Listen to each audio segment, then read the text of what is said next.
ഒരു നിറഞ്ഞ പാത്രത്തിലേക്ക്, തിളുമ്പിയ പാത്രത്തിലേക്ക് വീണ്ടും വെള്ളമൊഴിച്ചാൽ അത് തിളുമ്പി പുറത്തേക്ക് പോവുകയുള്ളൂ. ഒരു കണ്ണാടിയിലേക്ക് നാം ഒരു പ്രകാശത്തെ അടിച്ചാൽ തീർച്ചയായും നമ്മളിലേക്ക് അത് പ്രതിഫലിക്കുകയുള്ളൂ. ഞാനിത് ആമുഖമായി പറഞ്ഞതെന്ന് വെച്ചാൽ മുത്തുനബി സല്ലല്ലാഹു അലൈഹി വസല്ലം തങ്ങൾ പരിചയപ്പെടുത്തിയ മനുഷ്യന്മാരെ ദജ്ജാലുകളാരാണ്?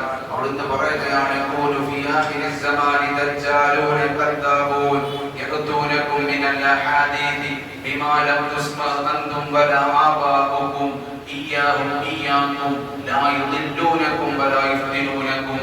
ഓ സഹോദരങ്ങളെ, യഖൂലു ഫീ ആഖിരിസ് സമാൻ, അവസാന കാലഘട്ടമാകുമ്പോൾ ചില ആളുകൾ വരും. ഇതിന്റെ വിത്തങ്ങൾ പറയാ, ദജ്ജാലൂന കദ്ദാബൂൻ, അവന്മാര് കള്ളന്മാരാണ്, അവന്മാര് ദജ്ജാലുകളാണ്. എന്താണ് അങ്ങനെ പറയാൻ കാരണം?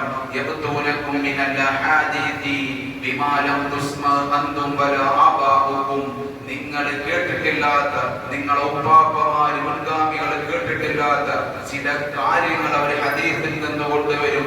അഥവാ നബി സല്ലല്ലാഹു അലൈഹി വസല്ലം തങ്ങൾ പറഞ്ഞ, പ്രവർത്തിച്ച, മൗനസമ്മതം നൽകിയ ഹദീസുകൾ അതിൽ നിന്ന് കൊണ്ടുവരും. എന്നിട്ട് സല്ലല്ലാഹു അലൈഹി വസല്ലം തങ്ങൾ പറയുകയാണ്, ഇയ്യാഹും ഇയ്യാകും ലാ യുദില്ലൂനകും വലാ യുഫ്തിനൂനകും, അവരെ ഒന്ന് സൂക്ഷിക്കണേ, നിങ്ങൾ അവരെ ഒന്ന് സൂക്ഷിക്കണേ. ലാ യുദില്ലൂനകും വലാ യുഫ്തിനൂനകും, നിങ്ങളെ പിഴപ്പിക്കാതെ, നിങ്ങളെ ഫിത്നയിലാക്കാതെ നിങ്ങളൊന്ന് സൂക്ഷിക്കണേ. ഈ റബീഉൽ ലാനി ഹദീസ് നിങ്ങളോട് പറഞ്ഞത്, ആദ്യം അവർ ചോദിക്കും, നബിത്തങ്ങൾ മൗലിദ് ഓതിയിട്ടുണ്ടോ? നബിത്തങ്ങൾ ആഘോഷിച്ചിട്ടുണ്ടോ? നബിത്തങ്ങൾ ഇങ്ങനെ കാണുന്ന രീതിയിൽ പ്രവർത്തിച്ചിട്ടുണ്ടോ? നബിത്തങ്ങൾ സഹാബത്തിന് അനുവാദം കൊടുത്തിട്ടുണ്ടോ? ഇതൊക്കെ ശിർക്കല്ലേ. അല്ലാഹുവിനെ ആരാധിക്കേണ്ടത് നമ്മൾ എന്നും അല്ലാഹുവിനെ തന്നെയാണ് ആരാധിക്കുന്നത്. അമ്പിയാക്കളുടെയും ഔലിയാക്കളുടെയും സാലിഹീങ്ങളുടെയും അത് പറയൽ അവർക്കെന്തോ ബുദ്ധിമുട്ടുള്ള കാര്യമാണ്. ഹദീസുകളെ അവരെ വളച്ചൊടിക്കും. അവർ ദജ്ജാലുകളാണെന്ന് സല്ലല്ലാഹു അലൈഹി വസല്ലം തങ്ങൾ തന്നെ പഠിപ്പിക്കുന്നു. നിങ്ങൾക്കറിയോ, ഹസ്സാൻ ഇബ്നു സാബിത്ത് റളിയല്ലാഹു അൻഹുവിന് വേണ്ടി തയ്യാർ ചെയ്തിട്ടുണ്ട്. ഇത് ചരിത്രങ്ങളെ മറുപടി പാടാൻ കൊടുത്ത അംഗീകാരമല്ലേ? വലിയൊരു ചരിത്രമാണ് നിങ്ങളിലേക്ക് ചുരുക്കുകയാണ്. ഒരു വേള നബി സല്ലല്ലാഹു അലൈഹി വസല്ലം തങ്ങൾ പറയുകയാണ്, ഇതുപോലെ വലിയൊരു മജ്‌ലിസിൽ പറയുന്നു, ഓ സഹാബ, നിങ്ങൾ ആരും എന്നെ കാണുമ്പോൾ ഇങ്ങനെ എഴുന്നേൽക്കരുത്, നിങ്ങൾ എഴുന്നേൽക്കണ്ട, നിങ്ങൾ ഇരിപ്പിടങ്ങൾ തന്നെ നിങ്ങൾ ഇരിക്കണം. മറ്റൊരു വേളയിൽ നബി സല്ലല്ലാഹു അലൈഹി വസല്ലം തങ്ങൾ കടന്നു വരുമ്പോൾ സഹാബത്ത് ആരും എഴുന്നേറ്റില്ല, തങ്ങളെ വാക്കനുസരിച്ചു.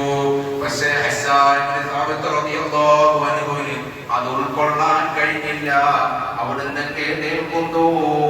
അവിടുന്ന് എഴുന്നേൽച്ചിട്ട് ഹസ്സാൻ ഇബ്നു സാബിത്ത് റളിയല്ലാഹു അൻഹു ഒരു 4 വരി അങ്ങ് പാടുന്നു. നബി സല്ലല്ലാഹു അലൈഹി വസല്ലം തങ്ങളുടെ മദ്ഹാണ്, ഖിയാമി അസീസി അലയ്യ ഫർദു വതർകുൽ ഫർദി മാ ഹുവ മുസ്തഖീമു അജിബ്തു ലിമൻ അഖ്ലു വഫഹ്മു ഇറാദൽ ജമാൽ വലാ യഖൂമു. ഓ സഹോദരങ്ങളെ, ആ സഹാബത്തിനെ നോക്കിയിട്ട് ഹസ്സാൻ റളിയല്ലാഹു അൻഹു പാടുന്നു, ഖിയാമി അസീസി അലയ്യ ഫർദു. ആ ഫർദാണ് ആരെ? ആ പ്രതാപശാലിയായ സല്ലല്ലാഹു അലൈഹി വസല്ലം തങ്ങളെ കാണുമ്പോൾ എഴുന്നേൽക്കൽ ഫർദാണ്. വതർകുൽ ഫർദി മാ ഹുവ മുസ്തഖീമു. അപ്പോൾ ആ ഫർദ് ഉപേക്ഷിക്കൽ എങ്ങനെയാണ് ശരിയാവുക? ആദ്യത്തെ നബി സല്ലല്ലാഹു അലൈഹി വസല്ലം തങ്ങളെ പുകഴ്ത്തി, രണ്ടാമത്തെ സഹാബത്തിനോട് ചോദിക്കും, നിങ്ങൾ എന്താ കാണിക്കുന്നത്? മൂന്നാമത് പാടുന്നു, അജിബ്തു ലിമൻ അഖ്ലു വഫഹ്മു, ഞാൻ അത്ഭുതപ്പെട്ടു പോയി. ലിമൻ അഖ്ലു വഫഹ്മു, ഈ ബുദ്ധിയുള്ള, ഈ മനസ്സിലാക്കാൻ ശേഷിയുള്ള ആളുകൾ ഇങ്ങനെ കാണിച്ചത് എനിക്കങ്ങ് വല്ലാത്ത അത്ഭുതമായി പോയി. നാലാമത്തെ വരിയിൽ നബി സല്ലല്ലാഹു അലൈഹി വസല്ലം തങ്ങളെ വീണ്ടും പുകഴ്ത്തുന്നു, ഇറാദൽ ജമാൽ വലാ യഖൂമു, ഈ ജമാലായ, ഈ സൗന്ദര്യവാനായ മുത്തുനബി തങ്ങളെ കാണുമ്പോൾ വലാ യഖൂമു, എങ്ങനാണ് എഴുന്നേൽക്കാതിരിക്കുക? നിബിത്തങ്ങളെ മുന്നിൽ വെച്ച് നിബിത്തങ്ങളെ മദ്ഹ് പാടി നിബിത്തങ്ങൾ അംഗീകാരം കൊടുത്തു.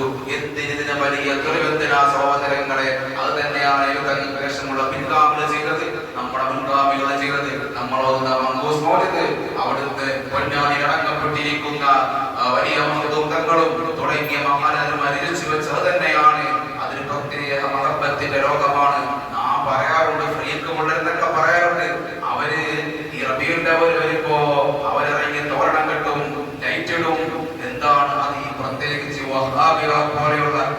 തേർഡ് പാർട്ടി ടീംസിൽ ഒന്നും പറഞ്ഞത് ഉൾക്കൊള്ളൂല. പ്രത്യേക മഹബത്തായിരിക്കും. ചിലപ്പോൾ ഫസ്റ്റ് സഫിലൊന്നും നിസ്കരിക്കാൻ കാണില്ല, അവരിങ്ങനെ ഇറങ്ങും. നമുക്ക് ക്യാഷ് ഉണ്ടെങ്കിൽ മക്കത്ത് പോകാനാണ് പറഞ്ഞത്, പക്ഷെ നമുക്ക് മദീനത്ത് പോകാനാ ഇഷ്ടം. മക്കയോട് ഇഷ്ടമില്ലാത്തതുകൊണ്ടല്ല, അതൊരു മഹബത്തിന്റെ ലോകമാണ്, വിശദീകരിക്കാൻ കഴിയാത്ത ലോകമാണ്. സഹോദരങ്ങളെ, റബീഉൽ അവ്വൽ 12 വരെയെങ്കിലും വീടുകൾ മോടി ചൊല്ലുക. ക്യാഷുള്ളവർ, കഴിയുന്നവർ, സമ്പത്തുള്ളവർ ധ്യാനമോട് ഒരു ദിവസം ഇവിടെ നടത്തുക. അയൽവാസികളെയും അതുപോലെ നമ്മളെ ബന്ധുക്കളെ കൂടി നടത്തുക. ഇതൊക്കെ നമുക്ക് ഞാൻ ആദ്യം പറഞ്ഞതുപോലെ നിറഞ്ഞ തുളുമ്പി വെള്ളം വീഴുന്നത് പോലെ നിമിത്തങ്ങളിൽ അല്ലാഹുവിനെ രക്ഷയും ഗുണം കൊടുക്കണേ. സ്വലാത്ത് ചൊല്ലുമ്പോൾ അത് നമുക്ക് രക്ഷയും ഗുണമായി വരുന്നത്. അതുപോലെ മതം നമ്മക്കാണ്, മൗലിദ് നമ്മൾ കാമിലാണ്, മുത്തുനബി സ്വല്ലല്ലാഹു അലൈഹി വസല്ലം മതങ്ങൾ. അതുകൊണ്ട് നമുക്ക് വേണ്ടിയാണ് നമ്മൾ ചൊല്ലുന്നത്, നമ്മളെ മുൻഗാമികൾക്ക് വേണ്ടിയാണ് ചൊല്ലുന്നത്. ആ ഒരു ചിന്തയുണ്ടാകണം. മുന്നേ പറഞ്ഞ ദജ്ജാലുകൾ, കള്ളന്മാരെ കൂട്ടത്തിൽ നമ്മൾ ഉൾപ്പെടാൻ പാടില്ല. അല്ലാഹു നമ്മയും നമ്മുടെ വരുന്ന തലമുറകളെയും